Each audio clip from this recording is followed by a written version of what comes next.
I want to confess something. My family and I hid this for a very long time. And I'm sorry, Mom, for what you had to do just to protect me. I know marami sa inyo nakanotice na hindi ako gumawa ng videos. I stopped making videos. This is the reason why.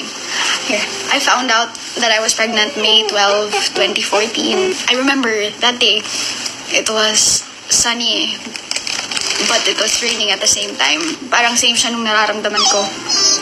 Na everything's doing great sa career ko. Ang saya-saya. But nangyari yon kasi hindi ako nag-ingat. And dito pa naman sa Pilipinas, parang i-judge ka kapag nabuntis ka ng maaga or wala kang asawa, ganon. So, I got scared. I didn't know what to do. Tapos, my family had to protect me. My family had to do this for me. Pinalabas namin kapatid ko, si Junior. When in truth, he's my son. Me? That's me? Yeah.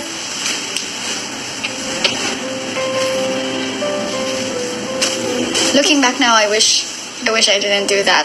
Kasi now my own son calls me ate. But I'm just happy that it's not too late. Here's a picture of me nung February 8, 2015. Nung pinanganak ko siya, this was in Japan. And I know, nagtataka kayo na ako lagi kasama niya sa hospitals. Tapos pag nilalabas ko pa yung mga kapatid ko, para yun, makasama ko siya. Para hindi mahalata na anak ko siya, you know. Tapos,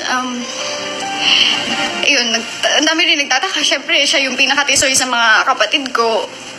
Tapos kamukha ko siya. Yun yung reason. Isa sa mga pinakamasayang moment ko with Junior is yung minsan lalabas kami tapos buhat-buhat ko siya. Lalabas kami, buhat-buhat ko siya, tapos may stranger na lalapit sa amin, tapos sasabihin, oh, gwapo-gwapo naman ng baby po.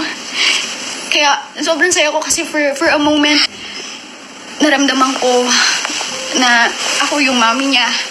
Pero, yung moment na yun, saglit lang kasi kailangan ko sabihin sa stranger na yun na, hindi po, kapatid ko lang po siya.